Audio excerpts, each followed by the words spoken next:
Marvel We'll do Rivals it in character any tier order. list. Yeah, everyone else is doing it. Reviews. Yeah, but we're not doing that right now, are we? Not that I'm aware of. Now we are ranking anomalies. That's the general term, right? No. Oh, modifiers. Yeah. I mean that's that is absolutely technically correct. What's kind of weird is that I've seen games use mutators as a generic term anyway. So I guess you could say but modifiers is completely technically correct. No, anomalies are the yellow ones. And the others are what? Warnings. Oh yeah, they're warnings. Warning. This is not how I wanted to do this, by the way. I wanted to do like, ho ho ho! Welcome back to Barrel Vision. We're here to talk about the most Christmassy thing imaginable. Mutation. Yeah. I mean, I'm pretty sure my gift every year to my family is mutating into a slightly different looking me, and no one notices. And I'm waiting for the year until they notice that I have an extra arm sticking out from my side. They've never caught onto the fact that there's a brief moment every year during Christmas dinner when you just freeze up for a moment and your bones sort of crackle just for like a second. Yeah, that I'm getting like an extra hinge in my left pinky finger, and they never catch on to it. It's kind of saddening, to be honest. I really wish they paid more attention. They just don't notice the difference. Yeah. Anyway, mutators. Well, yeah. Well, I know you wanted to generally disregard the order, but still do them yellow then red, right? Oh. I could do that. I could do that. Okay.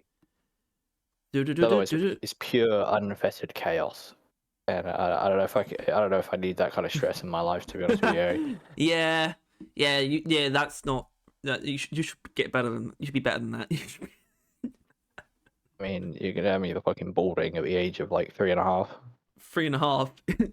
Is that one? Yeah. Oh, there's that amazing green text. One of the things that transcends the language barrier. It's just like a German guy. He's got a terrible, terrible hairline, and the caption is just "Ist echt over von mich." Yeah. And then we'll see there's always one where it's like a baby, and it's like, "This is my hairline at 3 years old. Should I just give up?"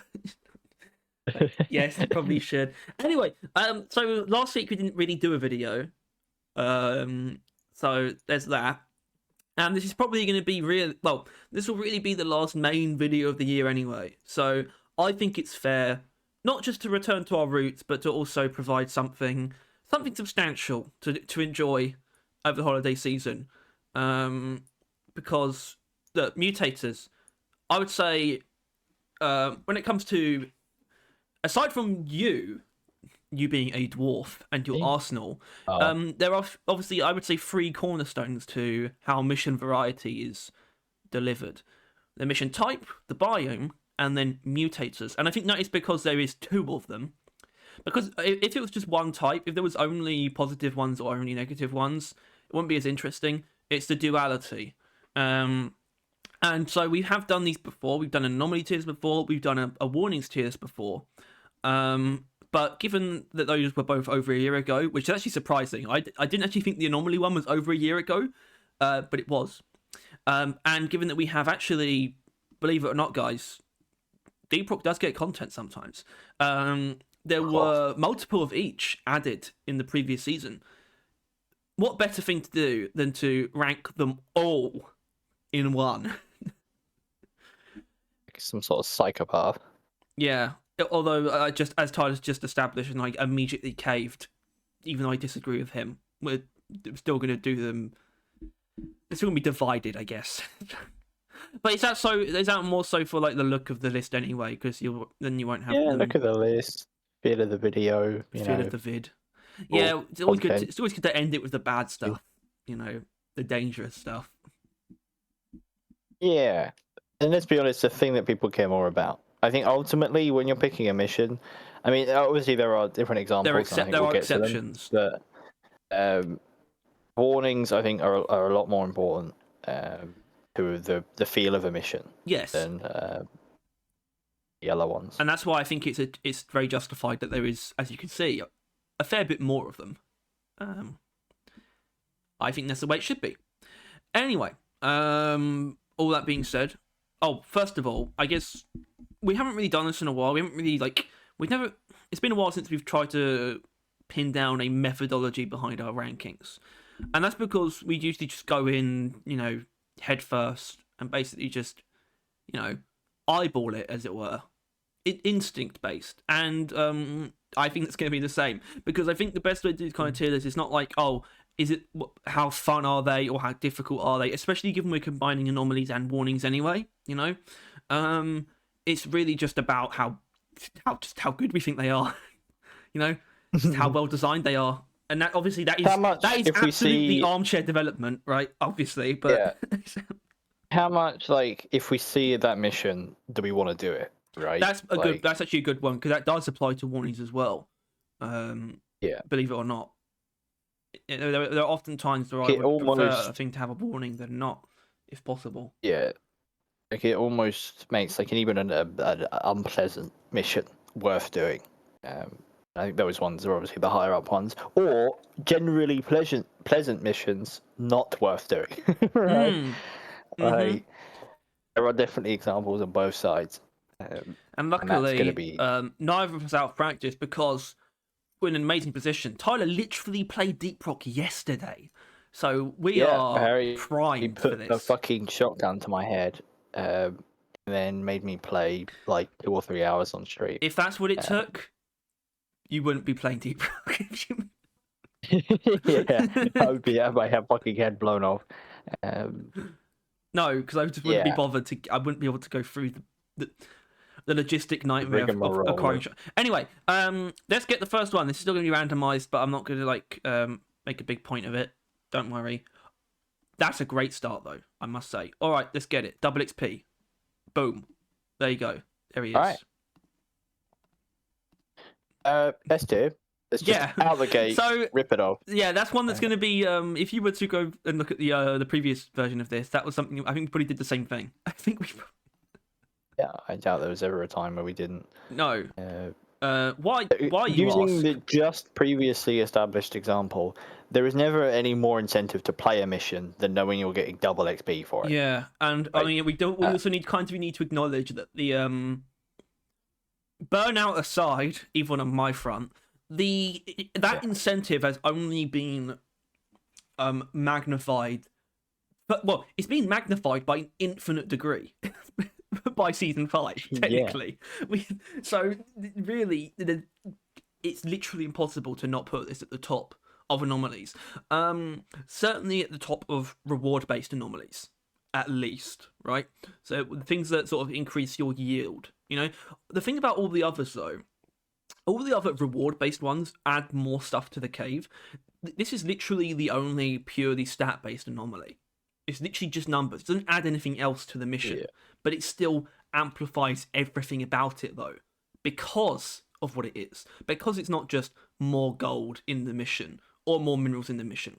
Every part of the mission is more valuable. Every event that you come across, especially, things like that. You want to do them. If you're someone who would normally avoid an omen, right, or a call-up because you're a pussy, this might change your mind. And for us who will do them anyway, it just ups the stakes even more. It enhances literally every aspect of the game, and it especially enhances whenever you have a warning to accompany it as well. It makes not any warning tolerable. There's still one that I can't get past that double XP doesn't change, but it amplifies literally everything about the game. Even from the lowest yield mission, like a 4 egg hunt, to the highest, like a massive mine expedition, it's just infinitely better. It's kind of stupid. Yeah. It's really ape brain as well, isn't it? It's really really brutal in the way that it amplifies the experience, but it does. It just gets it right. Yeah, it's just there's nothing better than knowing you're getting double for nothing, right? It's 2 for the price of 1 mission wise. It is. Yeah.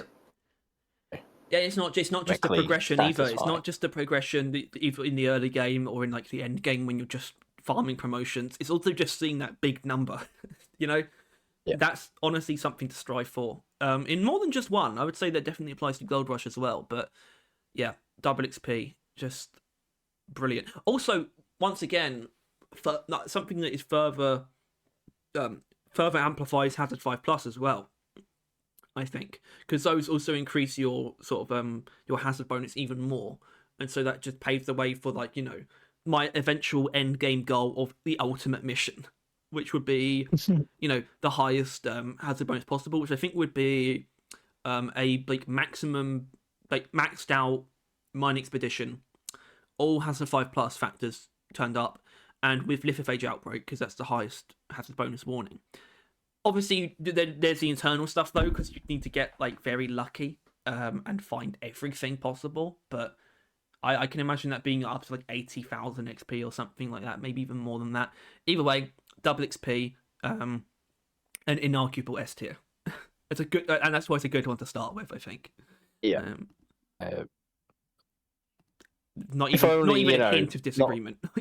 Yeah. I mean, there's never gonna be like there's nothing to complain about, unless, I don't know, you really want more in caves, but I don't think anyone's that peeved about it. But yeah, I think moving on. Yeah, luckily we get to now talk about another great one and a new one, Blood Sugar. Oh yeah, there it is. Okay, so Blood Sugar was the first one that we saw from season 5. I think I saw it in because the warnings or the mutators and the secondary objectives were part of like the stuff that they didn't really talk about. Oh, it wasn't really in the I don't actually remember when. I just remember seeing Blood Sugar before they actually discussed that there were new mutators in it. Either way, Blood Sugar is, in case you somehow don't know, you're constantly dying with Blood Sugar active. However, every enemy drops 10 red sugar, or rather, you know, red sugar worth 10 health. Worth 10 health. And it doesn't matter how big or small they are. So the Praetorian drops 10 health. Every individual Swarmer also drops 10 health. Which is why we were quite, you know, I was quite chuffed that the very first mission that we played of Season 5 was Blood Sugar Swarmageddon. Because that is where the beauty of Blood Sugar lies. Because it's obviously it's a very abstract in the fact that it trivializes the game, despite the fact that you're dying all the time, isn't it? It's like, it's very strange. Yeah. Like, what is that? Like, it's just ultimately, well, it's one of those, I guess it's worth mentioning, it's actually harder the lower hazard you're on. Because the difficulty varies on how many enemies there are to kill. Like, if there's no enemies, you might just die. Unless, obviously, there's natural red sugar, which there never normally is, so, you know, can't rely on that. Have you started a match of Marvel Rivals? No. Maybe. It's... You throw me off now. The difficulty is based on how many glyphids there are, basically.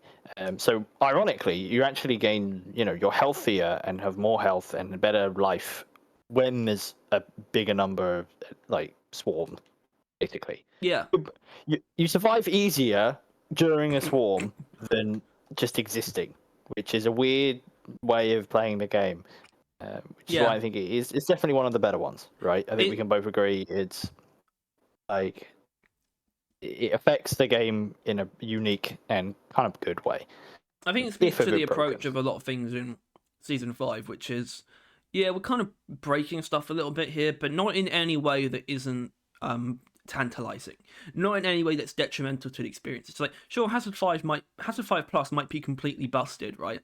But fuck you, it's meant to be, right? And then obviously, Blood Sugar benefits massively from, like, more enemies, for example. It definitely does actually feel like a sort of a like Hazard 5 Plus player even skewered like benefit. It's just like, this is for you guys when you just need to take the edge off, but you don't want to bring the difficulty down, you know? Just find a mission with Blood Sugar on it, and you're still doing your stuff. You're still playing on Hazard 5 or Hazard 5 Plus, but by golly is it easier. Although, what we experienced yesterday, though, was another example of when it's not inherently easy even in that high difficulty, because boss focused missions tip the scales a little bit. So it definitely is not a super balanced anomaly in that sense. It's not a completely consistent experience. I died during a boss fight because from that damage over time, which is, I think, maybe the first time it's even happened. So there's definitely stuff like that to consider. But it's such an interesting shake-up, and I think I like what it does because it plays with other stuff as well. Like, it makes Swarmageddon, for example, such a wonderful pairing. And I think, things in games aren't as exciting if they are static, no matter what. The fact that Blood Sugar, it gets taken to such a ridiculous degree by Swarmageddon and Explode Infestation, but becomes harder on like a boss fight type mission, definitely makes it more interesting, even makes it more balanced. So this is like at lowest a B, but are we going to go for an A? I'm not sure because it's in that weird spot. It's got some unbalanced qualities. I would say it's an A. If we're going off once again, how likely are you to play the mission with Red Sugar? Well, it's definitely not a negative, so it can't be C and D, obviously. But yeah, you know what? Actually, I'm not more interested in playing a Red Sugar mission. It's more so a bonus. It's more so just a nice bonus if it's on your assignment mission, right? Yeah. I don't really have an incentive to play this kind of mission outside of an assignment, and especially with what I'm doing at the moment. The main reason, this is obviously very, very biased towards my current position, which is the only reason I'm playing the game at the moment is to basically practice for Overclock showcases, and so I avoid these kinds of anomalies because they skewer the the baseline experience so much. At the same time, I have to sort of extrapolate out of that and consider the game from the baseline experience of someone who's just playing just for the fun of it or because they are actually still making progress. But then again, I still imagine it kind of lies more so inside of the assignment mission thing, and I think that applies to a lot of them as well. We're definitely not, I don't know how many people are in this position, but we're not in the position of like just going out of our way to play a mission just because it has a fun anomaly. Certainly not. That's hard to justify. Yeah. But they are always nice to come across in an assignment, except for one of them. And we'll get to that. Ooh. But Blood Sugar is definitely a fun enough of a game mode as well, and that's definitely a theme of the new ones aside from Secret Secondary. So I think it's an A. I think ultimately you enjoy yourself enough in the cave. I think that it makes it worth it. Yeah, I think so. I think sure, you aren't actively seeking it out, but you're never recoiling. It's not like the dying in the cave is that bad. Like I feel like you could easily make the game mode actually bad, right? If the sugar isn't enough, if the health reduction is too much, but it's very much on the side of you can do whatever the hell you want and you probably won't be able to die kind of balance, which I appreciate. Being a shit. It sort of takes the edge off. It doesn't change the combat it changes the combat in a very strange way. And I'm gonna sort of compare it once we've gone through the other ones that sort of influence that stuff as well. But for now, yeah, I'm pretty comfortable with that. Anyway, Gold Rush. Yeah. An old flame of ours, I would say, because its luster is definitely from days gone at this point for us. I still remember the days of Gold Rush being the absolute shit, right? But that was also in a time where, we hadn't finished the game. And there was still certainly, obviously, a certain novelty to it even as well, just beyond the fact that there was still lots more to actually do and to acquire. So the idea of just getting more money, and it's still extremely satisfying. At the same time, I think something that we established in the last time we did this was, aside from that, it's important to extract from that old context of doing these amazing like Gold Rush missions with pots of gold, is that pots of gold is fairly essential to it, I would say. Because without pots of gold, it makes me start to agree with with Axis Chronos about gold, right?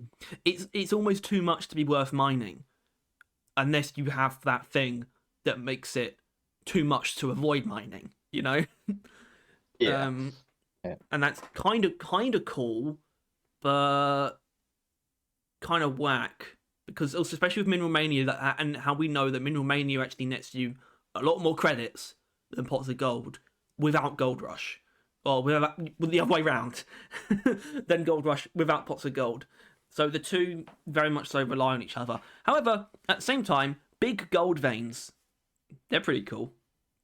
That's probably my favourite thing for them to add out of the things that sort of add stuff. The anomalies that add stuff to the caves. I really do like those big gold veins, even just as scenery, a little bit. So yeah, it's just like not it's just a richer cave. nothing at the mouth to mine it, but Not anymore, certainly. It does feel a core. Yeah, the part of me that used to be excited by mining it cheers when he sees a huge vein, but the current me is like, oh fucking hell, what's this, a Crassus? Yeah, and I get the Crassus annoyed. is kind of a separate avenue. I know, but like it's like this is like, I don't know, a fraction of a Crassus. It's carries the same kind of energy. Where it's like it's more of a huge task than it is a huge boon. And that's why I think great. it very much so sits at a crossroad where I think it sits like sort of squarely in the middle. I think the what you get out of Gold Rush as an earlier player is so tantalizing and so fun as well. And it's great, especially getting the pots of gold. But obviously it's a bit of a, I guess it's a bit of a not a bell curve actually. It's the opposite, not the opposite either. Just I guess it kind of just declines at sort of a steady rate until it fades into obscurity.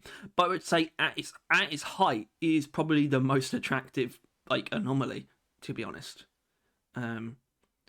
Maybe even surpassing double XP. But obviously it kind of dipped down into a sort of a position of basically neutrality. So I don't know. I can't really. I think ultimately, yeah, it never not ruins lower. an experience. Yeah, definitely right? not lower. We're not going to the bad tiers at all. But yeah. You can always just not mine it, right?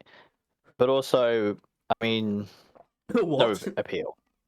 No appeal at all, as far as missions go. Unless obviously there is a gold vein, gold mine, gold. What's a gold? That's the word I was looking for. Pots of gold. Pots of gold. Oh yeah. All right. It's the one that I was just sort of referencing. Critical weakness.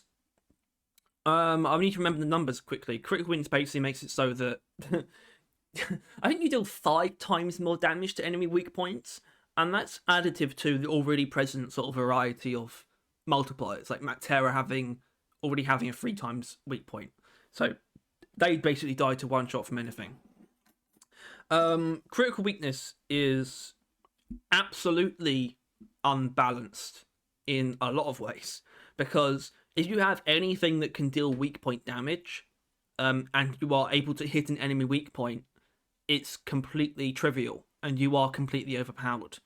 But then of course, very often the game is relying on, it's a horde shooter, so you're very often relying on AoE options, and it's a very weird thing in that it trivializes one half of the game so much that it doesn't inherently bleed over to the other part, but it's still almost too far. Even though it leaves sort of the crowd clearing side of things untouched, you still feel a bit too strong against those other things, in that it's not a particularly attractive way to skewer the experience for me.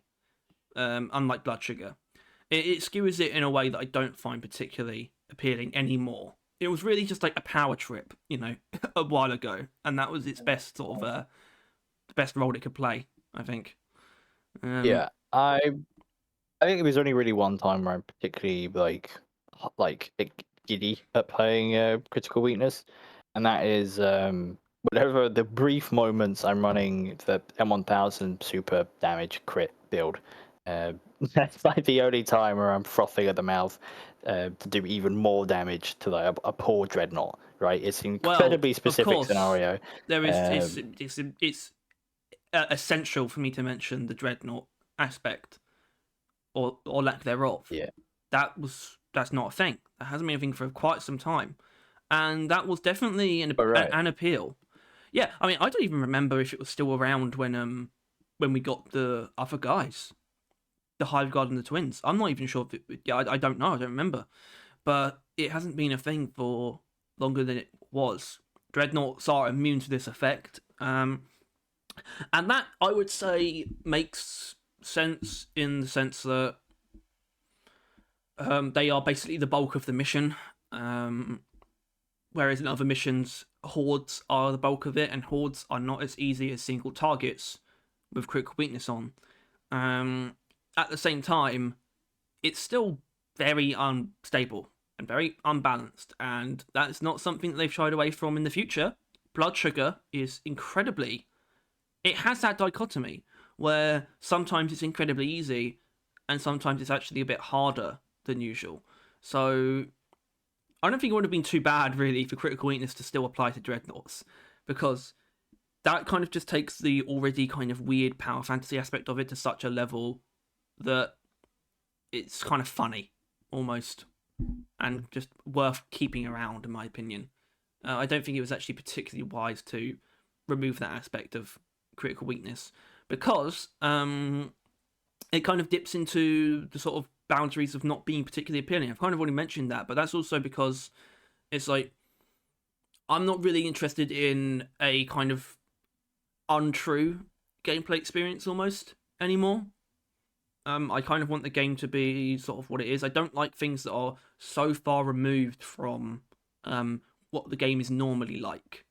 And at least blood sugar doesn't change how well you kill stuff, whereas both critical weakness and volatile guts do.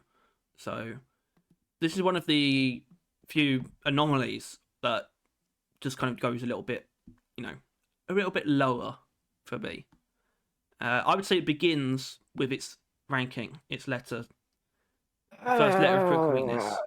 Unless I think this, really... I guess you to reframe this as our opinion, or at least your opinion, because technically there is nothing wrong with it. Not even for a millisecond is there a negative. It's just for your weird ass like brain. You don't like it. That's really it. And I mean, sure, we can put it right lower, but just bear in mind that it's our opinion or Harry's opinion, and yeah, it's not actually a But I downgrade. think it also it does something. I definitely think it can do something for new players where it's like it gives you a full sense of security almost. I remember the first time that I used Return to Sender on the Breach Cutter, and I didn't register that I was playing a critical weakness mission, and I thought that Return to Sender was a surefire way to one-shot oppressors, right? Without realizing that I was playing critical weakness. But then again, if you're not an idiot, you should probably know what you're playing. So maybe I shouldn't really factor that in too much. Oh well. I mean, unless you're uncomfortable with the ranking, I still feel like I want to put it into. I'm not. I don't know. It's still not. But there's not really any inherently negative anomalies. That's kind of the point. Yeah. So I think. I mean, there won't be. I think within that parameters, it is lower, I guess, because it does. If it doesn't change the experience for the better, in your opinion, then. And I can take it or leave it. I don't give a shit. Yeah, I don't think there'll be a D.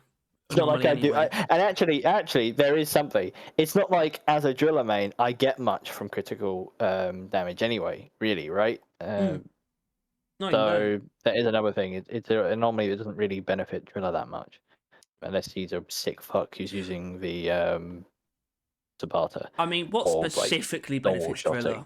I mean, blood sugar does. If you'd like to be weird, yeah. You can just go brawler mode. Much more easily than normal. The gravity, like the moving ones, do quite a bit as well. You can traverse the distance quicker to be it's like close range weapons. That's pretty handy. We're not talking about those, though. We're talking about Mineral Mania.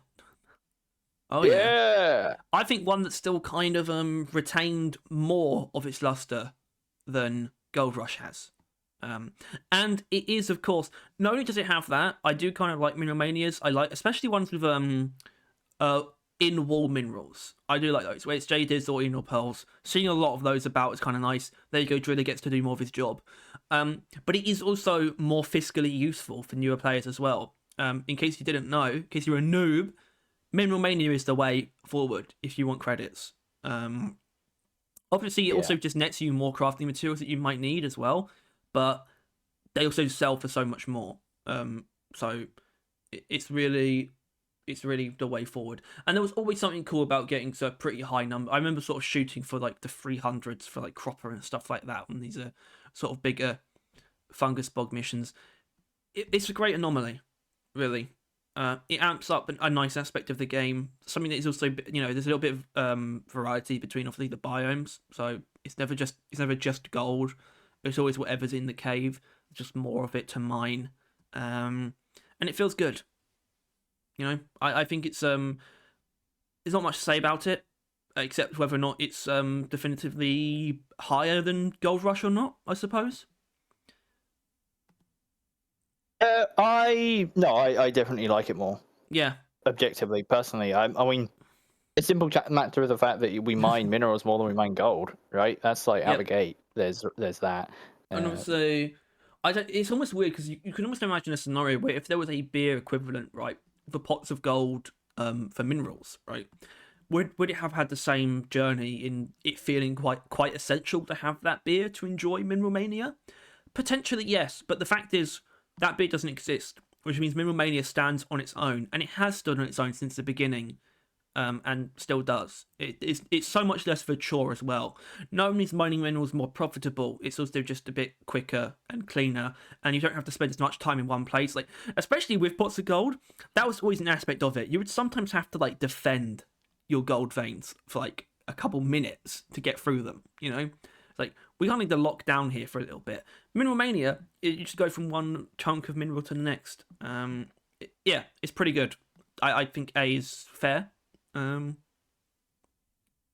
Yes. Yeah. No, more than fair. Well, not more than fair. That's exactly where I want it. I think it's nice. I do like more JDs in the wolves, specifically. Really. Yeah. Yeah, it's nice, and it's one of these ones. Just can't think of a bad aspect to it at all, like even slightly. It's just not double XP. Same for Golden Bugs. Golden Bugs. Now, Golden Bugs is kind of cool. Makes every enemy drop 1 gold on death. Stark contrast to the 1 sugar from Blood Sugar. But what that does mean is an absolute mess of gold, but it feels good. It makes it's like something that a lot of games have, I suppose, which is, especially XP-based games like roguelites, where every enemy drops XP. It kind of taps into that a little bit. And it's always fun when you have sort of lots of tiny enemies or just massive groups of enemies, and the in their wake is just, moolah, basically. It's fun. It's, in my opinion, this one has at the very least retained more fun factor than Gold Rush has, because it makes combat just a tad more like tantalizing, right? The enemies are just dropping chunks of gold. It feels pretty good. But that doesn't. I don't know if I would inherently place it higher or not. I don't know. It's not crazy either. It's definitely it's definitely fizzled out a little bit when gold becomes less important, but it's still more exciting than Gold Rush. So I don't quite know what that means for it, if that's a definitive upgrade, rank wise. But we shouldn't be scared of having a well populated higher tiers. It just depends whether or not that's actually appropriate or not.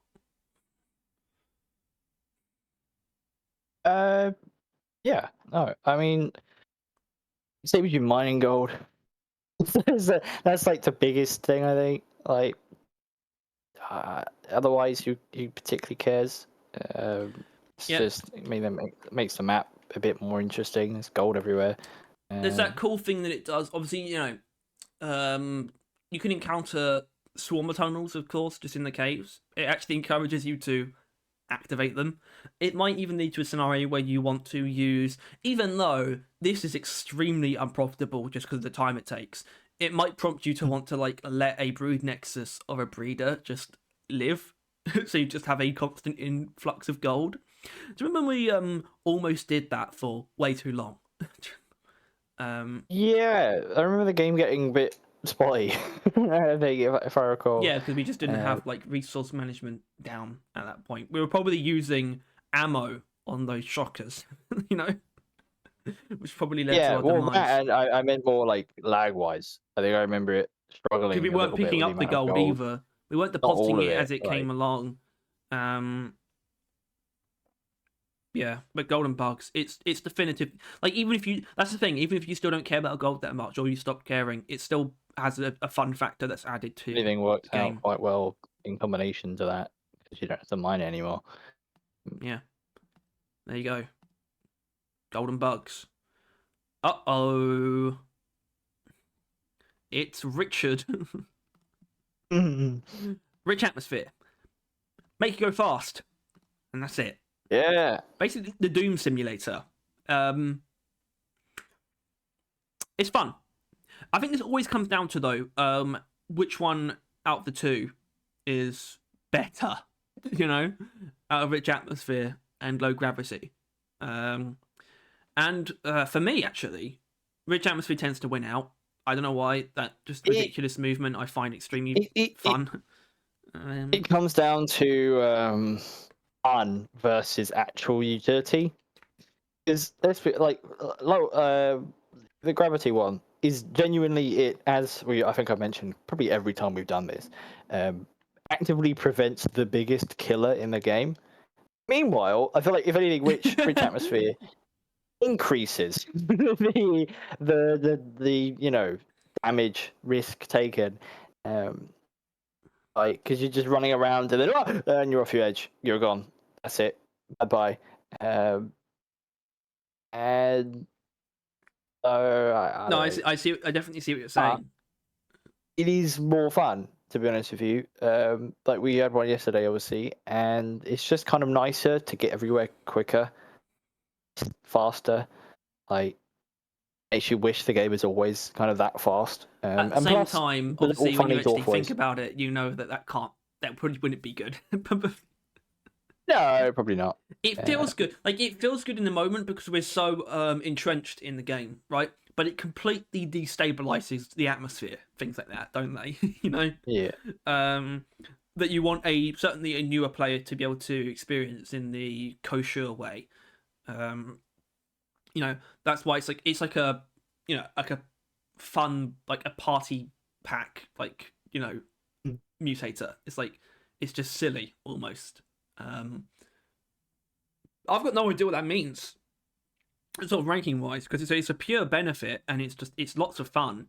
So you could easily drop it in A, but yeah, I mean, but yeah, at least I think that's at least A. I suppose so. Maybe, I mean, I guess you have got to get like a real, I mean, like we said, like a must pick aura to put it in S, right? And Rich Atmosphere isn't that. It is definitely just a more pleasant mission, but oh well, kind of anomaly. Yeah. So yeah, A. I mean, S is a weird one, and it will probably be a very weird one as this goes on. But yeah, I think so. I think we'd be kind of weird to not put it in A because, obviously, something doesn't need to just have problems to be below A. It just needs to be, like, I guess, just average, because everything that's in A is still better than just like something that is just good. Anyway, whatever. Low gravity. Luckily, so we get to the other one. Yeah, I mean, I think it's a simple case of better or worse. than Rich Atmosphere if we can make that definitive. I don't know if we can, because I think Rich Atmosphere has a lot of stuff going on in the sense of it actually affects stuff, right? It affects stuff that happens more than you might realize, especially in the context of projectiles, right? Suddenly, the sludge pump isn't like has range, and suddenly certain enemies do as well, and things like that. And like Scout is, well, everyone's movement tools, unlike Reach Atmosphere, where sometimes, it doesn't change heights, but low gravity really deconstructs movement, like traversal tools. And then obviously you could find jet boots, which become so overpowered in low gravity, to an unnecessary degree. But it also affects situations in a very weird way. If you're, say, defending an uplink, you kind of just end up jumping out of it whenever you jump, and you tend to jump a lot in that because you kind of just bunny hop around to just keep yourself moving, and also just feeling more safe than you otherwise would if you were just standing still.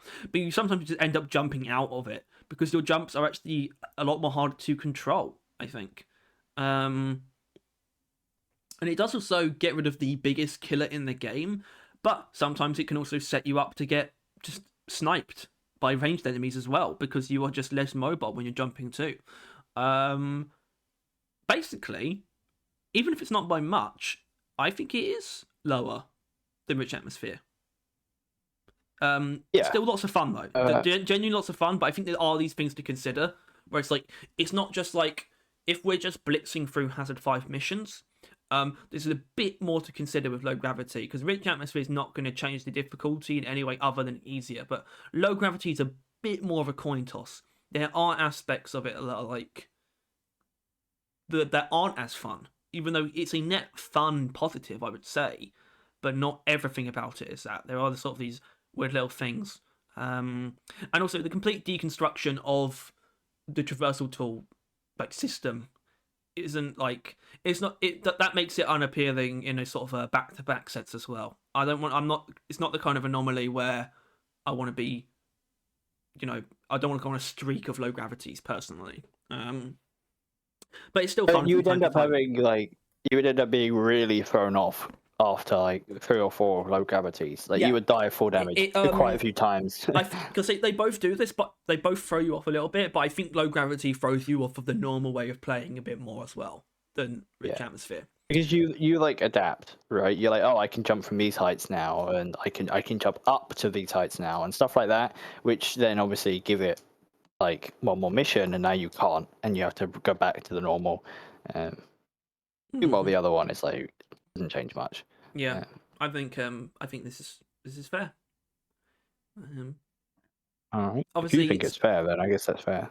Special powder users might be upset, but anyway, why do they care? They can do that on normal missions.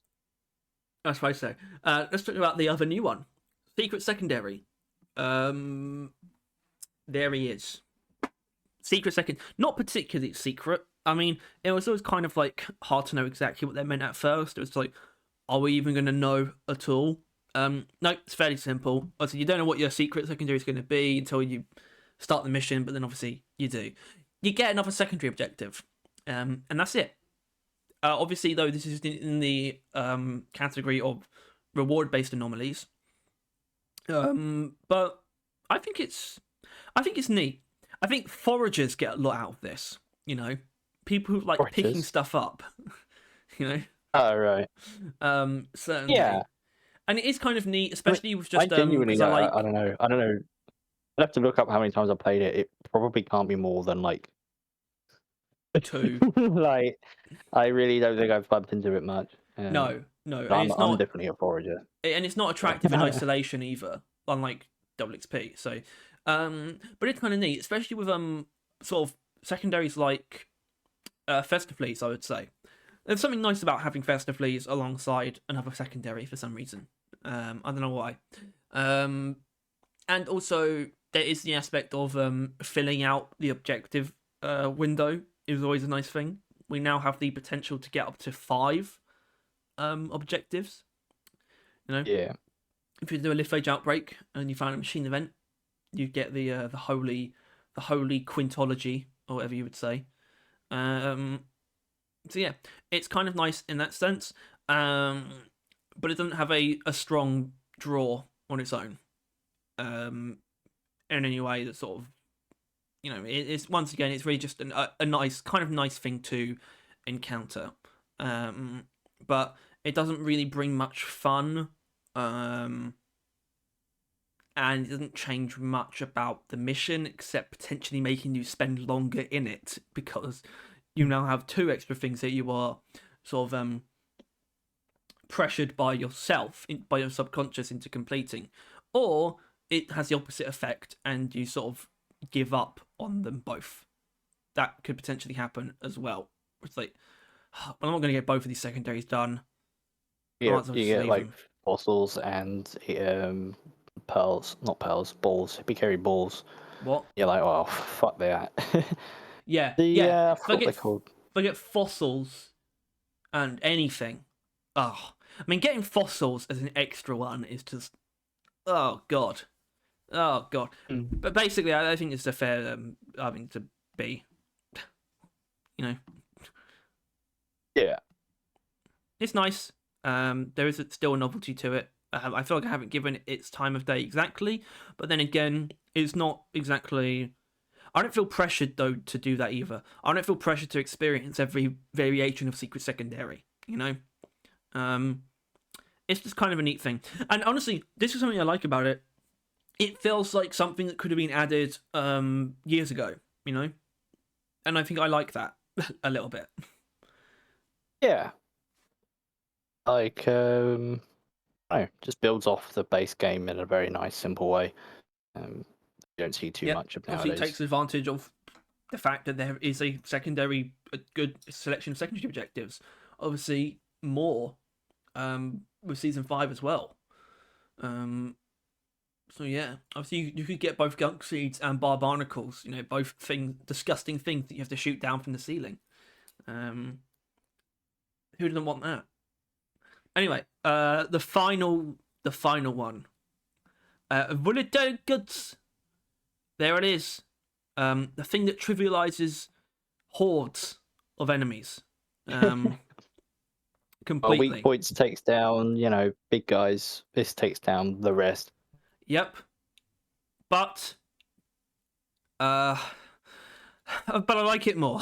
Basically, that's what it comes down to. I just like it more than critical weakness for some reason, and I think it's because I don't know. I think domino effects are more satisfying than just killing something by itself. Having a horde of grunts just explode because you killed one it's satisfying on just a visual level, right? Just it's happening, and so I sort of don't think about the fact that it completely removes the need for me to take an AoE weapon. It's still extremely unbalanced. At the same time, I feel like there's a lot of stuff that you run into nowadays where that isn't like a massive problem. Like, you're not going to be, especially against enemies like robots. Honestly, the seasonal enemies like robots and rockpox are definitely not trivialized by it. First of all, I don't think robots even trigger it. But even if they did, there tend to be like sort of there's tend to be a lot of space between them, and there's sort of like flying enemies that don't group up too much. And then rockpox, they're so tough that explosion's not going to pop any blisters anyway. So I think it's sort of been balanced out a little bit. Whereas critical weakness is amazing against certain rivals. Obviously, it's also used against rockpox as well. But either way, I can't break it down scientifically. But I just like it more than critical weakness. So there's only a little bit of mediation here, I think. You definitely notice it more out the gate, right? Like critical weakness, it's only going to reveal itself when Praetorians go down a bit quicker than you thought they would have, right? Meanwhile, this, like, I shoot the first glyphid and I'm like, oh. Oh, I see. Yeah, and it does, Driller once again. can't use the jaws anymore for the rest of the mission. Not a huge fan of that. But then again, spraying into a horde with a flamethrower and the whole horde then exploding. While technically, you don't need to do that. You just have to shoot the first one and then they'll all go off. It still makes it seem more satisfying, even if technically you're wasting. You don't need to. You don't need a penetrating gun, right? So really, it slightly invalidates a fair bit of Driller's kit, but there is still satisfying elements to it. And so I think if you're fine with it being in B, I think it should stay there. Yeah, I think there is that inherent level of satisfaction where like critical weakness feels like a very blunt, sort of almost slightly niche god mode that I personally don't find satisfying. But Volatile Guts, it's got sort of VFX and sound effects to complement it that just create a bit more of a it's just more of a dopamine hit, If critical weakness made enemies sort of like, scream in pain when they died, then maybe I'd like it a bit more. And yeah, it definitely feels weird to have seemingly be placing critical weakness at the bottom, but like out of all the anomalies. But I think that kind of just tells you a little bit about sort of what we like in terms of things that sort of influence the gameplay experience a great deal. And it's not necessarily things that just make it so you can just laser stuff down easily. That's not inherently satisfying. But yeah, that's the anomalies. Don't they look strange? Like that. Okay, it's like a top hat on its side. Yeah. Like, I don't know. Alright, then it gets the new ones. I was like, what would have changed to where it wouldn't have always been like that? But yeah, really wasn't enough to make top hats. Well, I mean, you look at it. There's only one. Both the new ones are in, separate tiers, and they. Oh, that's true. It just would have been a small top hat. Yeah, it would have been a bowler shorter. Hat. Yeah. Anyway, just looking at it, but yeah, let's move on. So, warning time. Uh-oh. We're in the red zone. Starting with everyone's favourite, Regenerative Bugs. Also, I guess we can kind of put them underneath instead of to the side, I guess. Because that was the plan. Still have to fit them like that anyway. Not necessarily like separating two types, but still. Yeah, Regenerative Bugs. Yeah. It's a classic. It's a low tier one, a low hazard bonus, because the hazard bonus is now something to consider with these. Yeah. So this is in the low range. Is now something. Which is 15%, I believe. It's 10 or 15, I'm not sure. I think it's 15. And yeah, so every enemy regenerates health. Except bosses. So yeah, it's and I think it does just sort of exist in that sort of low level. It's something that you cannot really ignore. But it also doesn't change the way that you play too much either. And I think that's an okay spot for it to be in, I think. It's like, it doesn't go away. It can potentially influence every encounter that you have. But it's also not going to force you to play in any sort of weirder way. It's not going to necessarily necessitate a build change either for you to accommodate it. But it will still affect the gameplay experience. Like, there's almost a 100% chance that it will, but not in a way that's oppressive to the way that you want to play, I think that works out quite well. And obviously it can rear its head in more specific scenarios, especially with the addition of the Stalker. So like the Stalker and the Menace, for example, or enemies that kind of can potentially go out of view or flee even.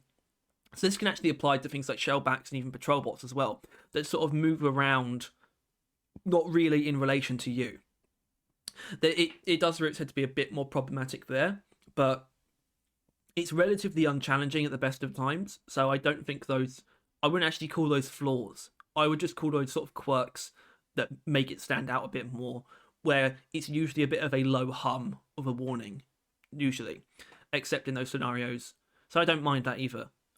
So yeah, I think it pans out to being fairly well adjusted, to be honest. You know, I think it suits its rewards, which is like Yeah, not I mean, not only really much. when the menace pulls up do you actually fucking hate the fact that it's in the mission. Otherwise, not too bad. Yeah, not overly Quite bad exciting. with the menace. It's not one that has a draw to it, like an allure, as I think some actually do. But it's welcome. It's a kind of warning where it's like, I actually kind of like this because I feel like the challenge that it adds genuinely matches the reward. Where, I mean, I guess what I'm saying is, I think Regenerative Bugs pans out to being kind of nice for me, because I think, yeah, I'll take this like on top of the mission. I think it makes it a bit more worthwhile, actually. So I don't know what that More means. like the difficulty. It's just like sure, there's a difficulty increase, but the reward increase is better. Yeah, Which I think is rather going to be it's equal. You know, I don't know if that means I'm actually saying that it's good though. But then again, what is B tier necessarily? You know what? yeah. I don't know. Maybe that can be reconsidered at some point. I don't feel too comfortable moving it right now. Uh huh. Huh. Yeah. Uh huh. No, sorry, just where is it? Wait a minute. Oh no, there it is. Got confused there because I think the logo has changed before. Mactera Plague. Yeah. So Mactera Yeah. Plague is the kind of one where, in the past, certainly, like this is the kind of thing we used to hate. You know, like really hate though. It's like the most hateable enemies just coming in droves, right? And it's not like that's changed too much, but what has changed certainly for me is my perspective on this kind of thing. I really like warnings that sort of that alter the enemy pool in a way, right? Sort of add this layer of like there's more Macteras, and like so Macteras are something that are quite often factored into my builds anyway, which means I very rarely have to change anything to accommodate a Mactera Plague. You know, like, and also when it comes down to it, yeah, some of them suck, but let's be honest, it's really only the Trijaw that sucks, and Trijaws are still satisfying to kill as much as Mactera Spawn are. And that's the cool thing about Mactera. I think they're actually a relatively fun group of enemies to fight, and I think especially the presence of more grabbers is not like that's kind of exciting too. Goo bombers always feel good to kill. I don't know. I actually think they are a more well-rounded group of enemies than they used to be. Where I can manage a Mactera Plague in a way that actually is kind of fun. It's not the kind of thing I want to do back to back, but yeah, I like the amplification of just more flying enemies, just more enemies too. Because this is kind of one where it spawns them in sort of groups, separate from swarms. very Anyway, noticeable change. Yeah. Well, right, like there's no not noticing you're in a Mactera Plague. I want to pull up the page actually because I want to get the. I think getting the bonuses right is kind of important for this kind of thing. Mutators. 20%. I think that's probably about right. 20% over Regenerative Bugs is 15. 15%. Okay, so maybe Mactera Plague is probably a little bit harder than its bonus would imply. But I don't know. I mean, I think I've made it clear. I actually kind of like it.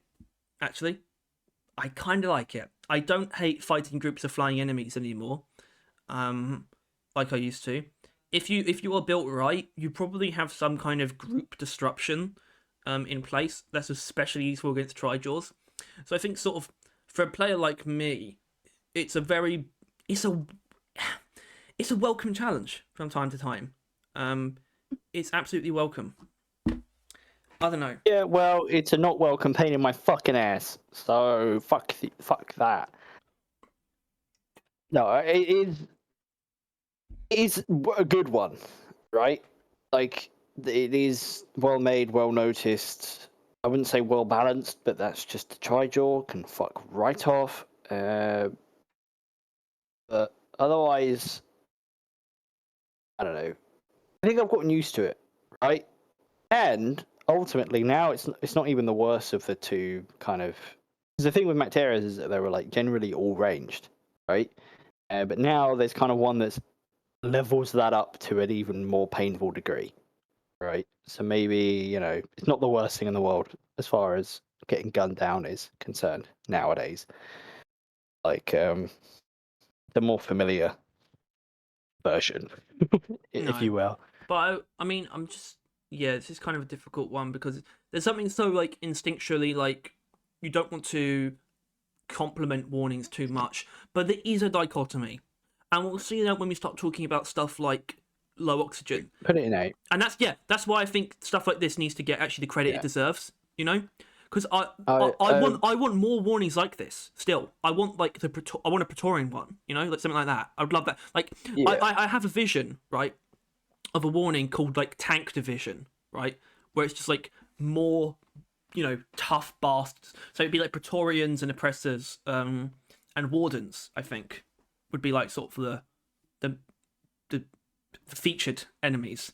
I even want like a Corona like one where it's like more Coronas and like therefore like younglings as well in like non-salt pits, something like that.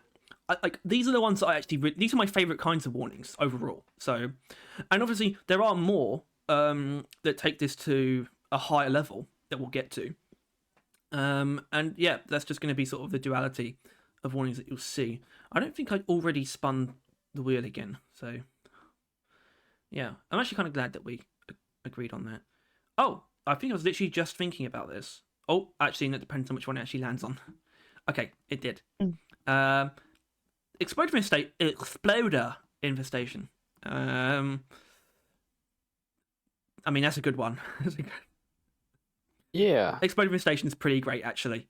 It just adds exploders, and they really do walk the line to be on being like sheer like fuckery with you, but also fun and even beneficial. They walk It's this something really that fun line where I think the hazard bonus is too high. It's 20%, but I think that's too high. That's too high. well, it's one of those missions where it's like and there's a couple others, maybe only one I can think of, but it's like this warning is a piece of cake if you prepared for it and you remember that you're on it, right?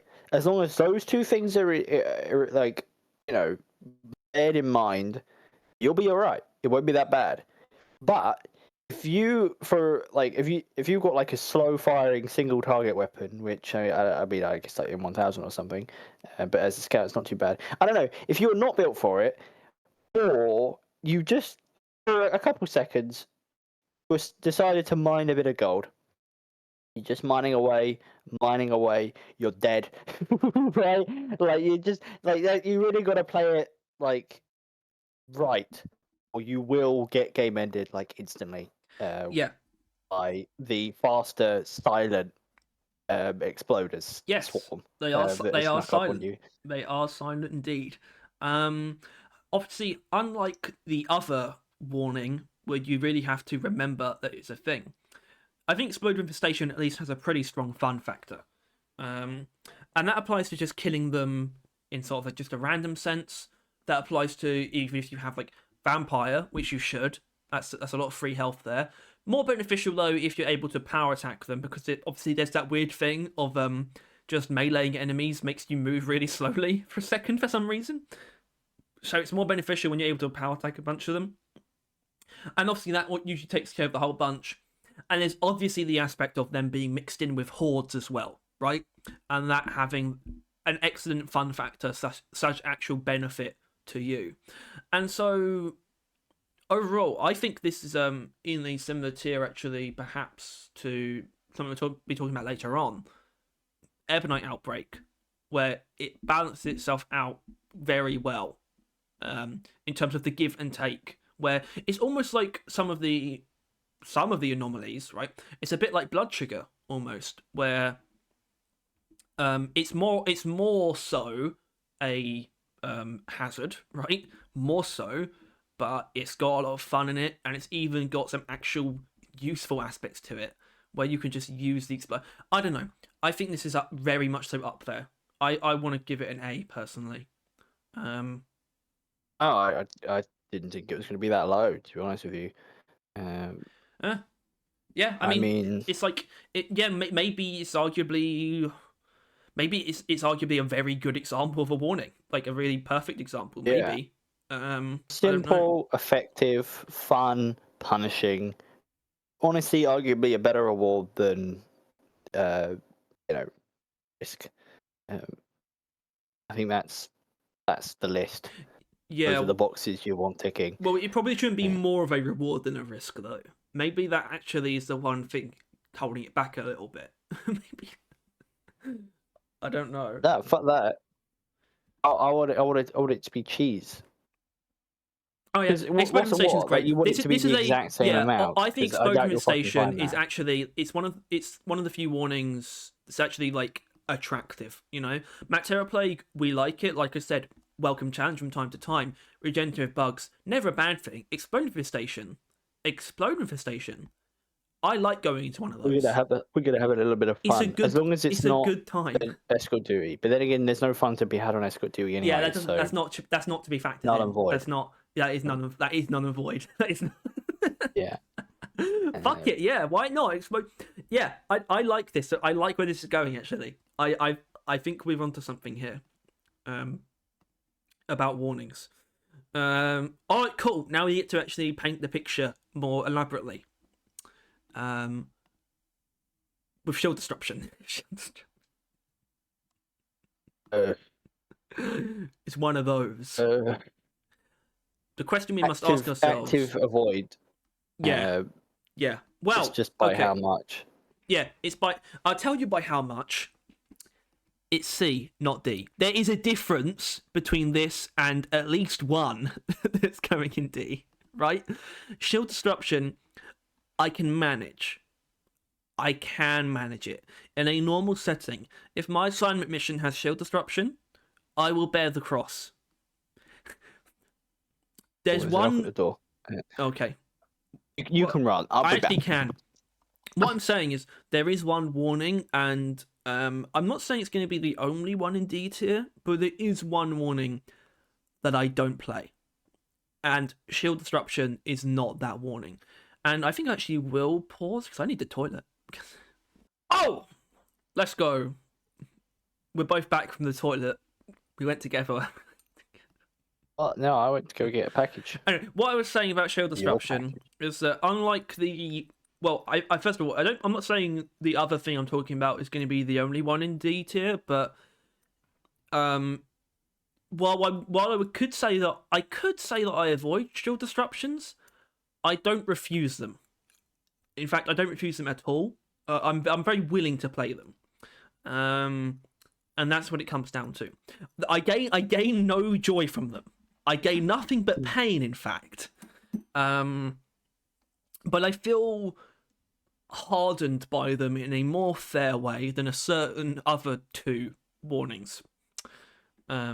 So, yes, I'm very much so putting it in the not good category. It's going below sort of the sort of baseline average acceptable range, which is B tier, but it doesn't make me want to tear my hair out.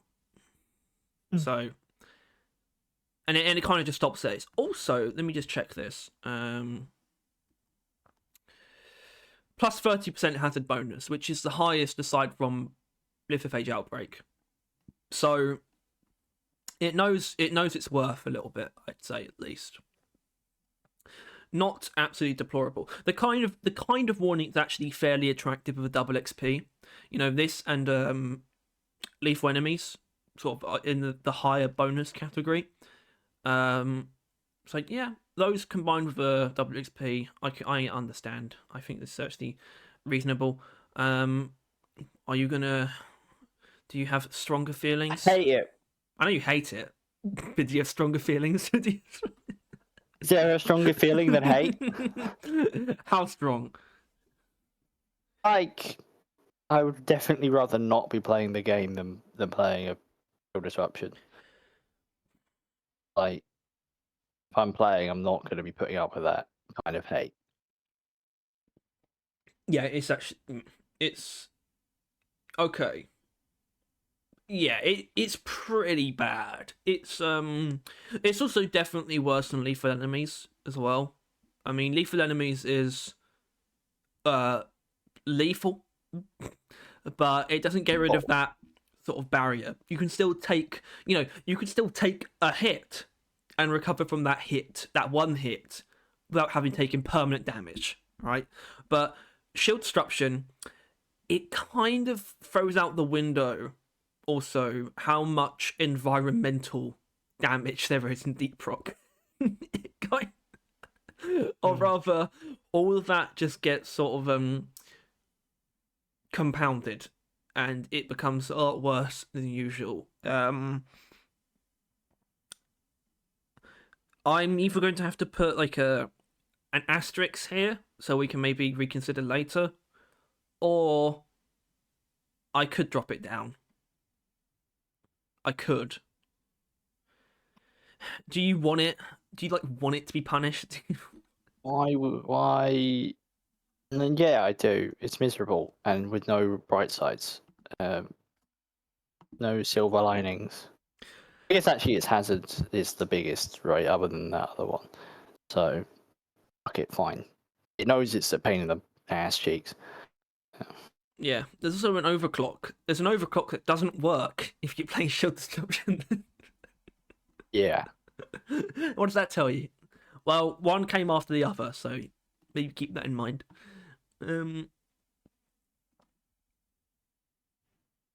Oh. Well, speak of the devil, and he shall appear. Lithophage Outbreak. Let's keep a level head. Let's keep a level head here, guys. We're not talking about season 3 and 4, all right? Yeah. And how weird they are, but we are talking about Lithophage Outbreak. It's good. I'll say it. It's good. Fuck it. Yeah. I like Lithophage Outbreak. I appreciate the balls that it has, where it's like, I'm a warning, I add a primary objective, fuck you. And I don't hate fighting rockpox at all. I just don't. And this is that's sort of an old sticking point of ours against the rest of the world a little bit. We've always been more okay with rockpox than a lot of people, but I don't know. I think they're kind of neat. I think this warning's pretty neat. I think it does cool stuff. Like, it adds stuff in like an exciting way, where it's like those contagion spikes are sort of these big, sort of cool environmental features / objective zones, and it brings in the rockpox enemies, but in a way that is like very respectable. What it doesn't do, however, is turn every breeder in the mission into a rockpox breeder D tier. Yeah, I think that's completely fair. In fact, I think it's F. But get off screen. Doesn't get ranked. It is really stupid. It is. But I don't know what they were thinking. That is the reason why they're the rarest enemy in the game. Yeah. And it's so dumb. However, how good is Lithophage Outbreak? I mean, it's first of all plus 50% hazard bonus, right? Very nice. It's pretty rare as well at this point, because I understand obviously there was a time when it was quite common, when they were probably too common. I think now that's worn away. I think we're looking at quite a solid warning, quite solid. I think it easily earns its A tier personally. I think it definitely pushes the boundaries of what a warning is, but I find that exciting more than detrimental, And it's not like something like, fuck it, I'll say it. It's not like Haunted Caves, which is just a piece of shit annoyance, right? Lithophage Outbreak is not, it's not difficult in that way. It's difficult in the sense of it adds another objective or another set of objectives to the mission. and that's more so it's just more. That's more so the complication it adds rather than the enemies themselves. And even then, the enemies kind of just spice things up. Obviously, they can have quite a severe impact on build, and obviously, that the addition of more objectives can create some level of tedium, especially if it's a smaller mission and it happens to add 3 contagion spikes.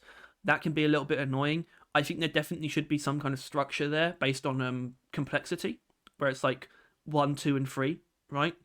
It should be done in like the levels. So I think there definitely are some little discrepancies there that hold it back from being like fantastic. And I do think also it being this sort of higher level of warning, adding a primary objective, it is treacherous enough to be like, you're not normal enough to be exceptional. You're too weird to be in the best category, almost. So I find A tier to be very comfortable for me personally. Yeah. Yeah. I mean, obviously there are gripes with it. Yeah. That it shouldn't even fucking be a warning. Yep. Put it out. Yep. Set a bad standard for everything else. But within, moving past that, it is still a warning that does more than any other warning can. So it's due. Yeah. I think not all of it. There you go. We sorted it. We fixed the Rock Fox debate. I'm sure that's still happening. My baby. Ebonite Outbreak. The other outbreak. And the first of the new warnings from season 5. Ebonite Outbreak's kind of the shit. It's kind of conceptually as well. I mean, the last thing we expected was for them to use these guys, right? Use the Ebonite enemies. I mean, come on, that's points immediately right there. Because it's the last thing we expected, but it's the thing that everyone wanted most at the same time, right? Like, it was like everyone liked Ebonite enemies, right? That's just a fact. Everyone was like, more Ebonite enemies. We want more Ebonite enemies. It was always just the most fun machine event. That is such a consensus, such a strong consensus, So it was really the perfect one to lift from. I mean, look, they're still missing their miners manual pages, but I don't think anyone was jonesing for a Cursite outbreak. But Ebonite, hell yes, and they got the implementation pretty much perfect. The only thing that could have escalated it is more of a swarm implementation, but that would have been a little bit complicated because what I'm saying is, like swarms should have had quite a bit more Ebonite enemies than they do, but therefore you would need the mill to spew more power-ups. And obviously, that's the big thing too, right? The power-ups are really important to Ebonite Outbreak, not just to help you take care of Ebonite enemies, but because that's a big positive right there. Your deposit point spewing out pickaxe power-ups is kind of fucking lit, because you can use them on more than just Ebonite enemies. Because you can... Yeah, that is. I'm not sure how much I've played this game mode, to be honest with you. Not too much. I'm not actually sure if I played it at all. You have. Okay, I'm glad you released that. But you almost don't need to, because even when right, it comes down to just those moments where you're sort of separated from your meal or your deposit point, the grunts are still very easy to handle, and the Praetorians, like, you kind of should have your power attack saved up for. That's where the warning, though, that's where it comes apart a little bit, is in those moments, and they're not always completely avoidable. So I think it is definitely held back from perfection, but it's still bringing to bear a lot of very cool ideas, implementing the Ebonites at all, but also doing it in a way that is very, like, sort of satisfying, and I would say mostly well thought out, because the power-ups do a lot where they obviously cover for that, but also introduce a whole nother sort of layer to what you can do in the mission because you just have these power-ups now. It's great. It's great. I think there are some very small discrepancies where I can't just call it like, yeah, it's definitely not perfect, but it's such a great idea and it's really solid implementation as well. So yeah, because if they cannot didn't possibly add put the it lower than A. viewers, it would probably be quite rough. Yeah, it would probably be bad, right? actually. It would probably, yeah. Yeah. And that's fine because the two things do go hand in hand anyway. So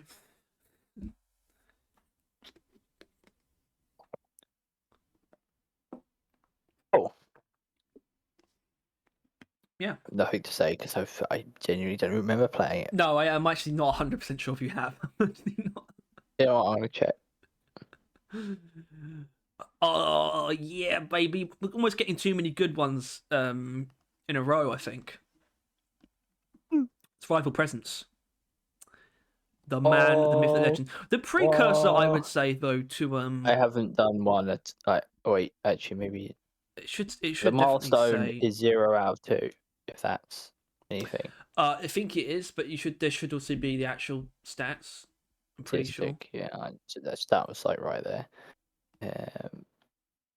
Where is it at the end? 34 enemies, blah blah blah blah blah blah. 1. I've done 1. Okay. So we're fine. My opinion matters. D tier. Not memorable enough. Yeah. But when it comes to rival presence, I've done 78. Oh, nice. Which is actually a lot more than many other ones. It's actually my second most played. Wow. Next to Lithophage Outbreak. Oh, that tells you there were too many Lithophage Outbreaks. Yeah. Goodness me. But yeah, Rival Presence, arguably the precursor to Lithophage Outbreak. We didn't realize that it was like a bit of a sign at the time. We thought, oh, cool, a sort of a warning to follow up the mission, and that's also fine because we've got to consider it in a vacuum. And as a warning, I mean, once again, it's pushing the boundaries of a warning, but still staying within them. That's why I do think it's definitely better than Lithophage Outbreak. It sort of gets it right. It adds the ambushes of rival enemies, which are now at this point where they're just like fine. Like shredders are, slightly annoying but easy to kill. Patrol bots, I think most people generally their builds have something that takes care of them. I think patrol bots are actually in a good place as far as fighting them goes now. It has a chance to spawn nemesises, a higher chance than normal. And it's got the fantastic rival turret controller encounter, which is not an objective, but is arguably forced in a way as well. And it's such a cool sort of unique part of it. And I still have a really soft spot for Rival Presence, despite thinking it's great. I still have a soft spot. It's like I'm still soft. I still am warmed to it. If I remember our original one, we basically said that Rockpox Infestation is maybe a step too far. Other ones are maybe not a step far enough, but this one is the perfect amount of warning, like moving forward. Which I do think carries over because I do think Ebonite is roughly the same amount. Yes. Of warning. They reusing an enemy type with an additional sub part which reinforces the gameplay, if you want to put it like that. With like to the turret controller is like the Ebonite, the Molly spewing berserker, right? It's that element to it, but that element sort of elevates it a lot. If it was just sort of a couple sort of ambushes of shredders and patrol bots, it would be kind of flat. But those are elevated by the fact that somewhere in the cave there is this thing that kind of punctuates the rival presence aspect. It's actually one of the best. I think it's one of the best pieces of seasonal content that they've done before pre-season 5. Maybe the best. it really nails down the concept of the season extremely well as well. In the confines of a warning, the rival presence of the caves is felt in sort of a passive way with those ambushes, and then you can sort of take the role, if you want, of feeling like you are disrupting that presence by destroying the turret controller, but you also don't have to. It would technically make more sense if you were forced to, but it's really nice that you don't. It's literally the only thing that can be levied against it is your sort of opinions on the rival enemies, and I mean, if you think they suck, it's probably dated opinion, to be honest with me. like I think the only real element they fall apart in, as we've discussed, is feedback. Like, they don't feel great to shoot, really. Unlike a fleshy creature. But yeah. I see.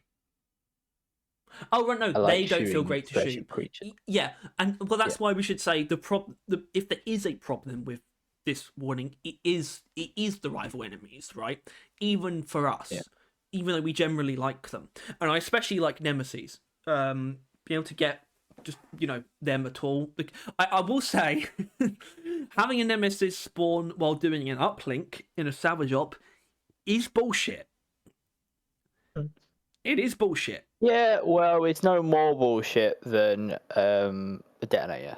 So no, it's not. It doesn't. It's actually no different. It's no different to a detonator, is it? God, do you remember that discourse? God, yeah, like that was always the thing. It's like, oh, this new thing is unbalanced and unfair. It's like, fuck off. That has been the way for like ever. Like, look, guys, this enemy, like the Stingtail, it can grab you. It's like cave leeches, grabbers. like it's just new thing is difficult, therefore terrible. Meanwhile, they just it's been there for ages.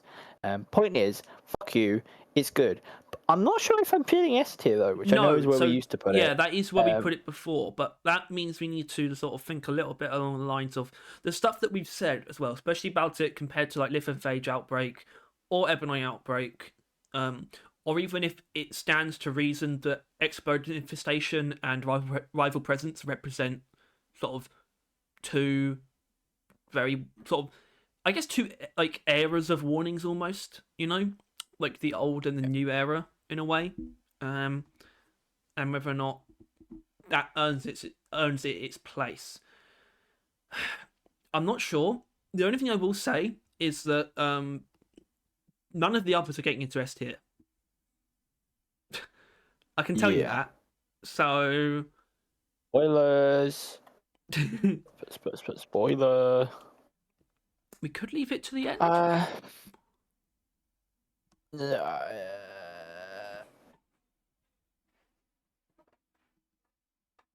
Was it thingy?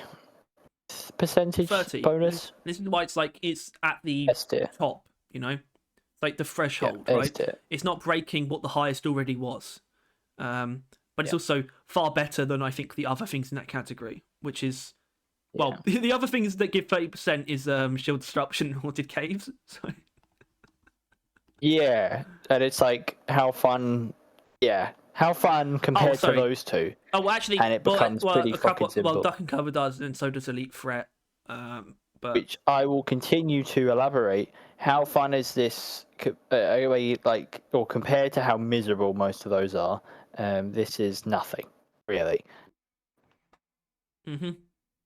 Yeah, and I think it's still just sort of design and concept wise, it is still the ideal of a warning. It's still the template, In fact, I would argue that obviously because I think it does have a level of scope that does outweigh what Ebonite adds. So I would call Ebonite a pretty precise crossroad between Exploding Infestation and Rival Presence, like scale wise, like genuinely. It sits right in the middle. It's still not going in S tier. Anyway, what did I just get? Parasites. I got parasites as big as my arm.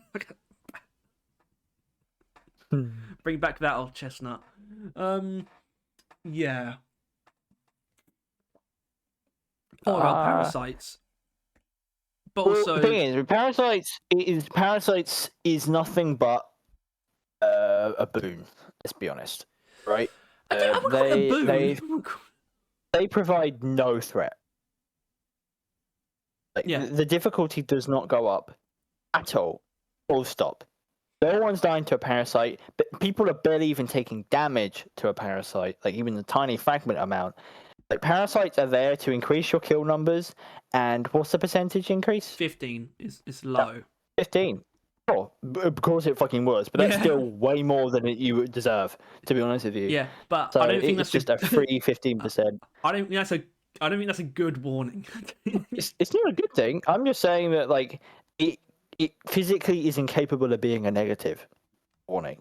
But yeah, it doesn't deserve high either. It's just a B. It's literally just you pick this, that's it. No one gives a shit about parasites. Like people barely even know they're in the game. Like people can't even find them. Yeah, that's what I do find kind of funny though is the genuinely I think it's almost, I don't think it's some kind of phenomenon or effect. I genuinely think there's something going on where the most common double warning in the game is parasites with explode infestation, which is hilarious because they cancel each other out. Or rather, the exploders cancel out the parasites. And it's really by funny. blowing them up. Yes, by blowing them up. Because the parasites come out when you kill the exploders, but before they actually explode. And that's hilarious. Yeah, I mean, I was wondering if it was flat enough to actually consider putting it lower down, but I think that would be a tad dishonest as to how we actually feel about it. Because it's just like, never. Yeah, I don't have like a problem if I with see a parasites. mission with parasites, I'm not even thinking about it. Exactly. Like it is not in the equation. So Yeah. it can't be negative or positive. No. What could be, well, it certainly can't be a positive, but it can be a negative. It's lethal enemies. There it is. Now, this was actually 25%, I believe, not 30%. But either way, yeah, it's sort of I think it's lumped in with shield disruption a little bit unfairly. It is important to note that lethal enemies, what does it actually do? It's not too specific, but I do know that it only applies to melee damage. So it makes those enemies fucking brutal. Stalkers are really painful. Yeah. In lethal enemies, they are bastards. And so is anything that's going to hit you. They're basically they kind of lose their value on shield disruption, which is another reason why that really doesn't fit in the game particularly well. But yeah, just think about how fucking sucks how bad shield disruption is. Compared to ultimately, lethal enemies is basically like the other side of the same thing. That you are more vulnerable, right? If you take that concept, shield disruption is that being done poorly, and I think this is that being done well, in my opinion. Better. Yeah, like it still sucks that that's even on the table, but warnings are. It's weird that warnings aren't all that, to be honest with you. But yeah, lethal enemies, simple. They're more dangerous. Don't get hit. You get hit, you'll take more damage.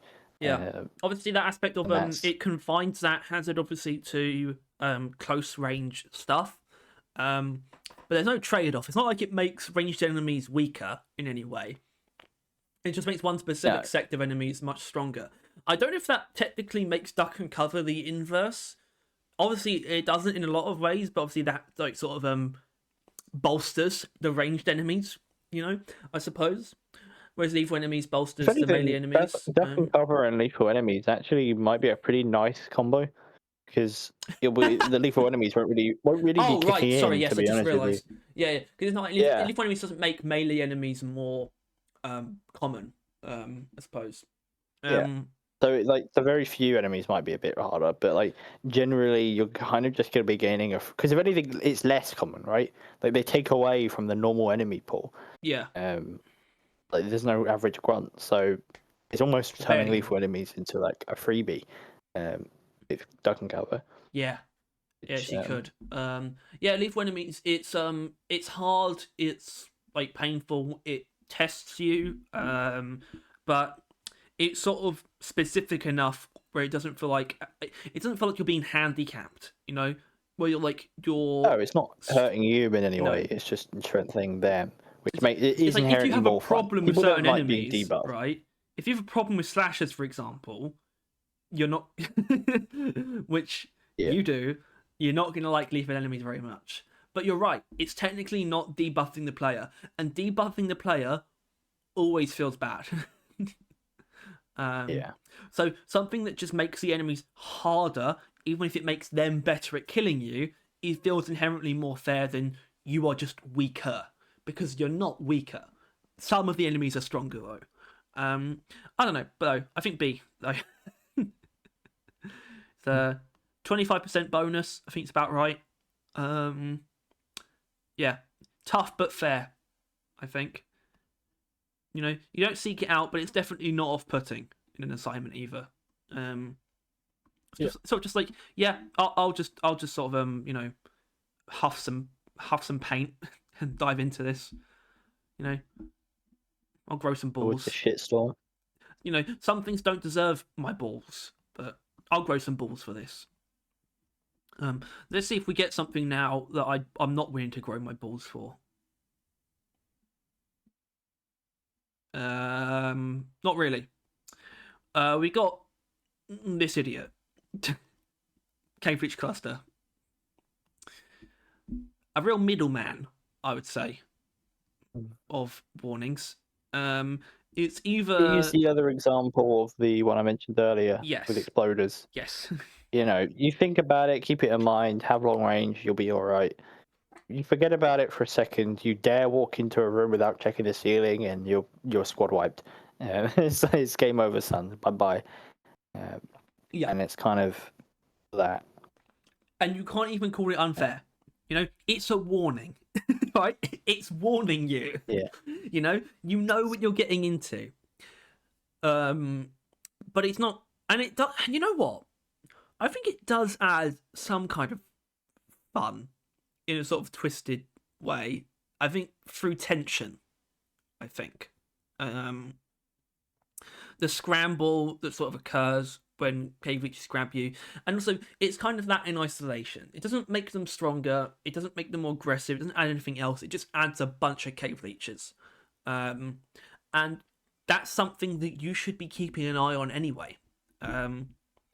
So if you can keep on top of it, it's kind of a non-issue, but if you don't, it's a team wipe. And that's the kind of thing that's very hard to balance as far as how rewarding it should be. So it's in the lower category. It's like 15%, or is it 20%? I'm not sure. But I think that is fair. Even if I don't like it very much. It's 15%. Because it can be like so easy. You know? Like the least impactful one by far. It can be. So I can't be too hard on it. I don't have strong feelings though. I don't think this is some like wizardry where it's actually like miraculously a well-designed, you know, toss-up of hazards and sort of like tension that equals fun to be put in like A tier or anything. But I'm not going to be like hard on it either. I think it's probably just B. You know. Yeah, I like it. It's fun. It's not fun. Get the shit kicked out of you. It's not fun. It's not fun. It's not fun. It's always fun watching you get grabbed, and then while I'm laughing, getting grabbed myself. That's the fun time. It's always fun when a teammate dies, not to a cave leech, but there was a cave leech above them, but you didn't know that because that's not how they died. Yeah. But then someone comes along to try and revive them, and then does get grabbed by the cave leech that was there, but didn't kill the person originally. And then that's the end of the mission. Yeah. You were trying hard to win. Yeah. Swarmageddon. Yeah. I think we just put it B and leave it there. Swarmageddon was kind of the bare minimum. It's too oppressive to be put in B. It's too... Swarmers are a far more specific enemy type than I think a lot of people realise. They are not inherently easy to deal with in this capacity, where it's just constant waves. There are some builds, Driller, for example, and Burning Hell minigun, right, where you kind of like ascend to godhood, I think, a little bit. Like using Burning Hell or Boiler Ray on the wave cooker. There's something going on there, but aside from that, Swarmageddon fucks with you hard in ways that are pretty devilish, I would say. It is a hard warning, like genuinely. Yeah, it's a bitch, and it skewers build like composition in a way that's actually really difficult, because I would say certainly Scout, for example, very hard to build to fight Swarmer specifically. I think it's basically just a warning that should exist, but I still kind of resent it for existing at the same time. For me, this is a very strongly felt C tier. I think that is where it belongs. Personally, I think it's a cut below these more passive, sort of well-rounded warnings that are in B tier. It's kind of like it really comes from me being Joe all the time, and it really isn't a big deal at all, like in any way, shape, or form. Yeah, the Swarmers. So, like getting hit with waves of Swarmers at sort of kind of pretty much random intervals is far more punishing than it's actually weirdly far more punishing than Macteras, because Macteras are something that pretty much every build is kind of good against at any kind of time, really. Swarmers, however, they can jump you, and you can be not prepared for that in such a way where it's like you just start scrambling, and you either just get lucky and your pickaxe is good enough, or you just go down. And it's a stark contrast even to something like Exploders, where you can just hit one and they all die, or shoot one and they all die, or they're just very easy to kill. Aside from that, Swarmers, they're sort of these little shits, They don't die all at once, and they're really hard to shoot with a precise weapon, and it's like, bastards. But playing in Swarmageddon with Burning Hell is satisfying enough where I don't hate it. So I guess it's got that going for it. All right. I tell you what doesn't have as much going for it.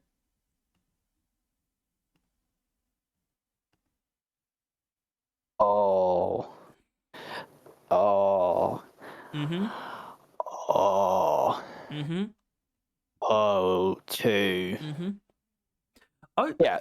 The funny thing about low oxygen is very funny. Yeah.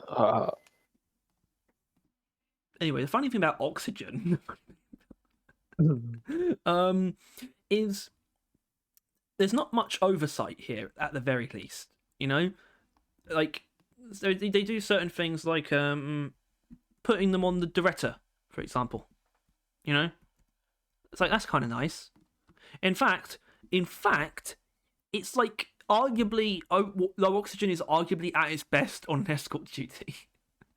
Yeah, that doesn't mean anything. Very, though. very bad combo. Yeah, it's also there is actually an oversight as well, because on-site refining's pretty rough. Obviously, you can always like ride the pipelines back to the refinery quickly, but they don't put them on the pump jacks like they obviously should. So that's kind of a problem. Yeah, it's just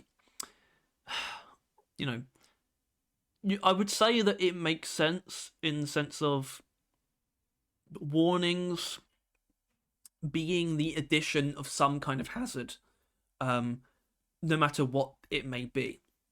But there is a different category here. There's a different category of hazards that are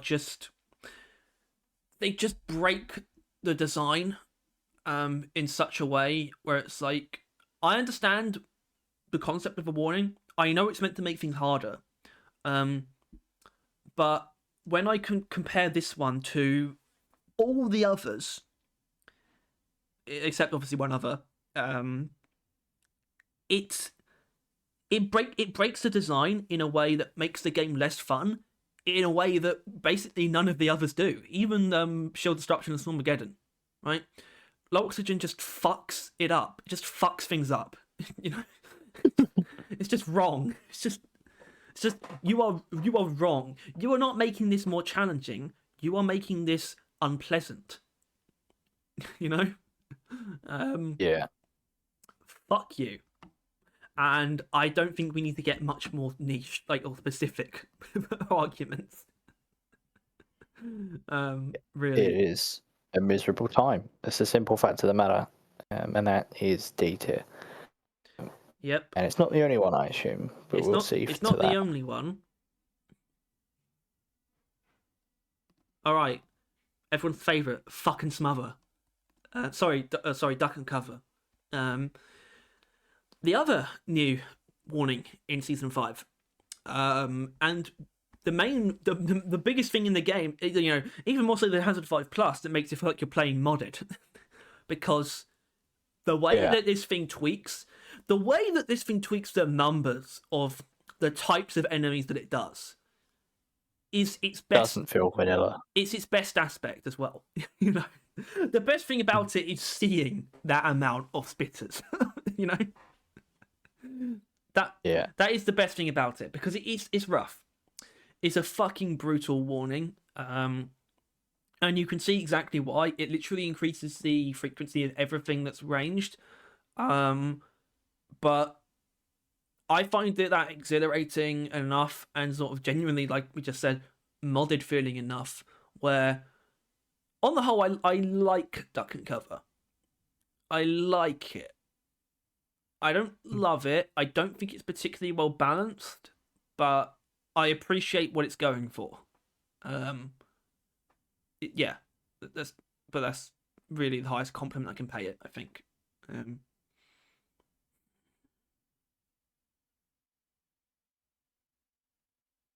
Yeah, I'm considering the game. I know. With the new ones, there's really not much and say.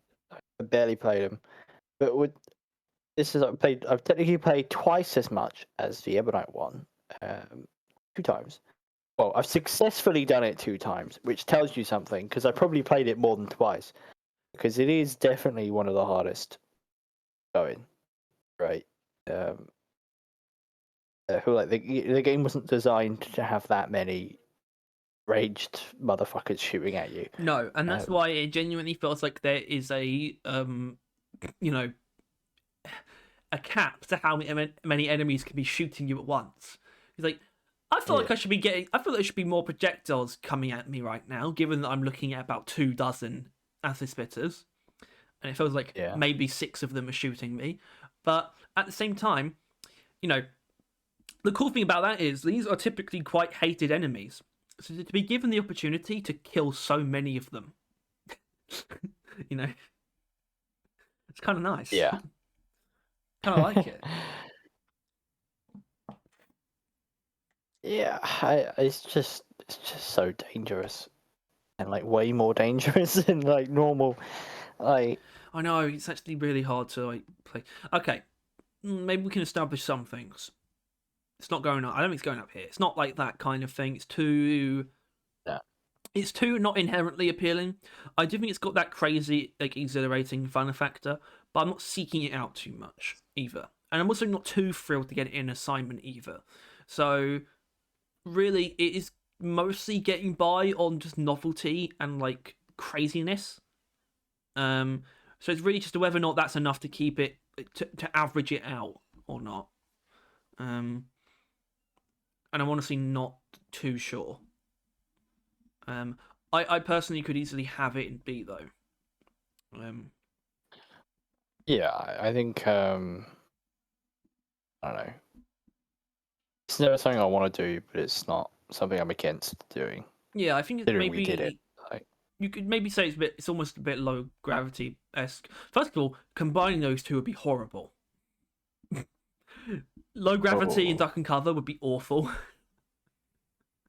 You feel like you're in like a Matrix movie or something, jumping around with like the projectiles Except you'd flying be getting past you hit and stuff like constantly instead of dodging them that. I guess. because you can't So move. like where you're not Neo, basically. Yeah, rich atmosphere duck and cover could be pretty cool. Because you can just strafe like a madman. Yeah, I think it saves itself from being bad by being, exhilarating. But otherwise, it's a bit too much, a bit. But yeah, I think I'd be uncomfortable being like putting it in a low tier. Okay, I'm happy to get this out of the way first.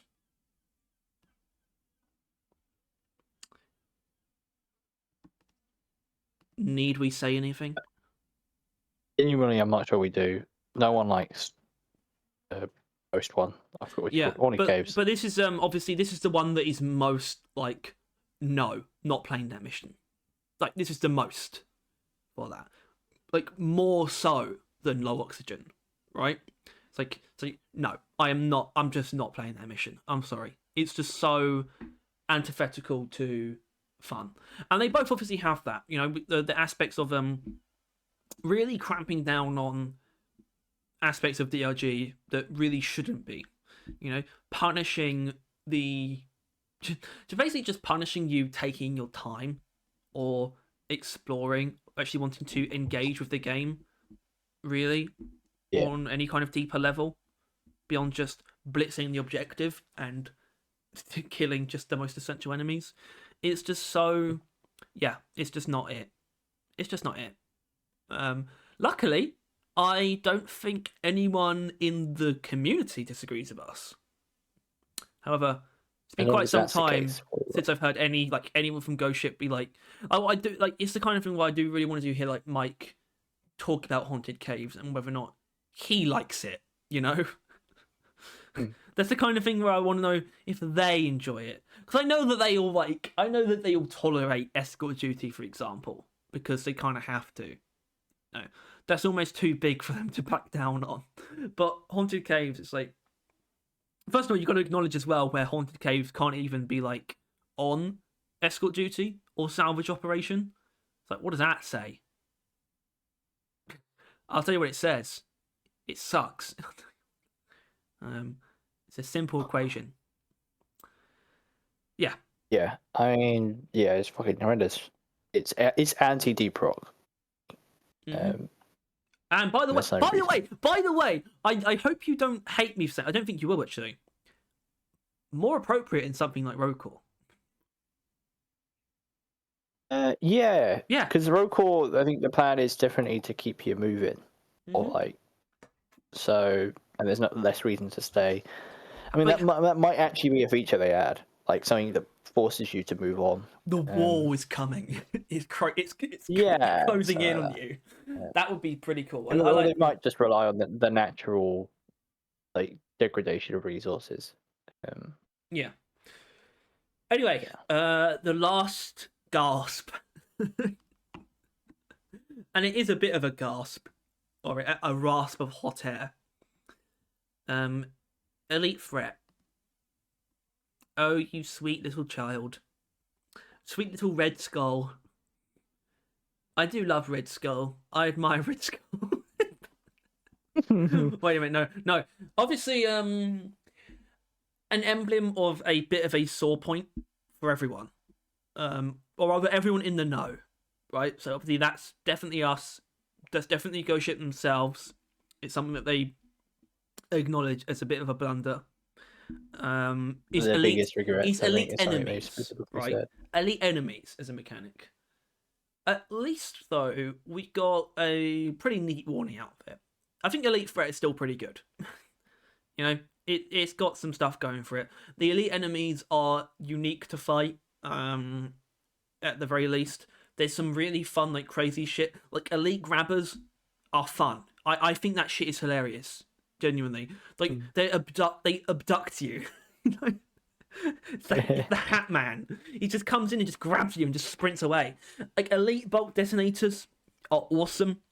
elite guards, the way that they're basically mini oppressors, I think that shit is so cool. The only thing I don't think is cool is elite Mactera spawn, where you literally cannot shoot them before they shoot you. They are unhittable when moving around, and if you want to try and shoot them before they shoot so you can potentially stun them, it's literally impossible. The delay between when they stop moving to when they shoot, I think, is actually it's like negative time.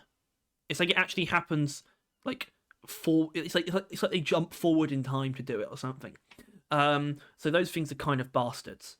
But obviously, where elite enemies is kind of a bit of a once again a sore point is that it obviously also suffered from the adjustments made to elite enemies, right?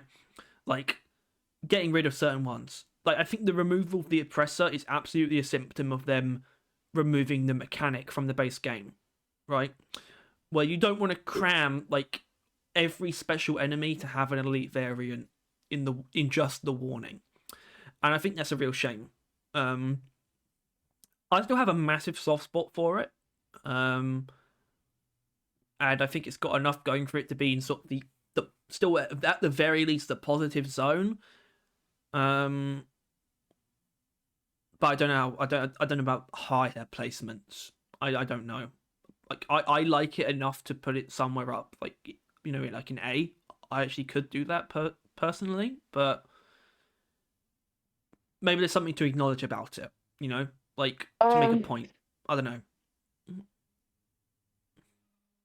It is disappointing, the potential loss in that, but I feel like you shouldn't treat it worse because of it.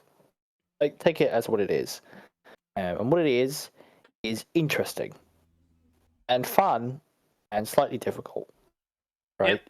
It's but it's in the upper echelon. It's got the 30% bonus. Yeah.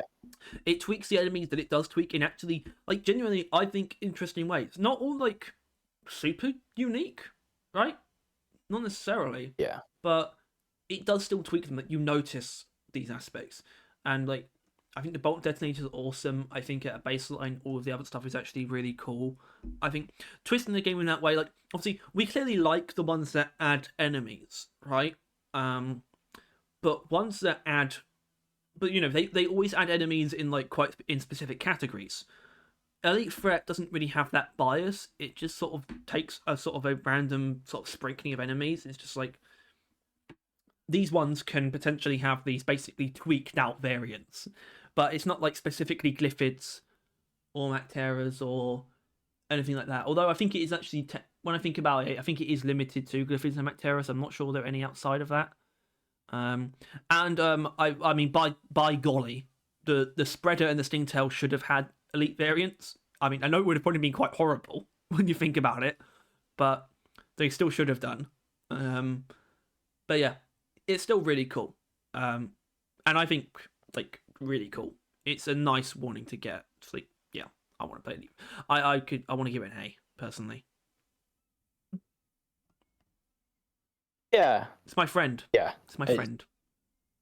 It's your little pal. Yeah. Because I think this A tier specifically looks pretty good to me. And I think aside from that, the only thing that we need to obviously make sure we're comfortable with is the S tier. I am. I'm thinking it over, and it's like, yeah, we could acknowledge we are also kind of doing one of those kind of things where we are making a point a little bit with rival presence, where it's like, look at this. Even if the rival enemies, there's some things to say about them, this is still like the template, right, for a warning, and that's why we're putting in S tier or something like that. But I still believe in it. I still think it's a really fantastic, like, design example. And then Explode Infestation is just like, just the neatest little package of a warning. The right amount of danger, the right amount of fun. And then, double XP is inarguable. The only other thing we need to consider if there's any chance of any other anomalies going up, but I just can't say that's the case. It's annoying because obviously double XP is arguably in its own category, right? And that's almost seems like what's putting it in S tier. It's the fact that it's distinct from all of them. but that's the way it's going to be. Be the way the cookie crumbles. That's the way the cookie has crumbled. And I think that is our full mutators tier list. Maybe the very last, who knows, for Deep Rock. There's every chance. It's quite likely. It's pretty damn likely, unless they choose to like replicate. Unless season 5 is like a new formula or something, when we get a new season every year to 2 years. But yeah, this might be it, certainly for a while. I mean, but I'm sure Roadcore will rear its head with. I think there's definitely the plan for mutators. I think the plan for actually plenty more, both carried over and new. But yeah, the ultimate DLG mutators tier list presented to you by Barrel Vision. Any last words? We wish there were more. Do we? It's hardly the least deprived part of the game. It's fairly healthy. It's actually been treated pretty well. It's a fairly healthy selection, especially getting like 4 in one update. Obviously, it felt deprived when it had been like a warning had been the main being used as like the main season feature twice in a row. Yeah, and then there not being one at all in the following season. So like they're leaning on these in a way that makes them feel like they're suffering. But you come to season 5, the selection gets filled out a little bit more, and you realise mutators, they got it pretty good. Yeah. And hopefully with this video, you got it pretty good as well, because I want to give it to you pretty good. So, Jesus fucking Christ! My God. Anyway, and with that, as always, you're welcome to leave your own thoughts in the comments below. In case you think we're wrong for some reason, can't imagine why. But yeah, as always, if you enjoyed, please make sure to like and subscribe. And if you want to see more videos like this, and you want to stay on top of everything to do with Deep Rock and Roadcore, also click that bell. And as always, thank you to our lovely member, Boxfoot Scoot. And with that, I'll see you on Tuesday, and we'll see you on Saturday. Say goodbye, Tyler. Then we won't see you again, ever. Ever again. Goodbye, Tyler. Goodbye, Tyler. That next Saturday is the final of the year, isn't it? Yeah. Anyway, that's goodbye from Tyler. That's goodbye from me. Goodbye.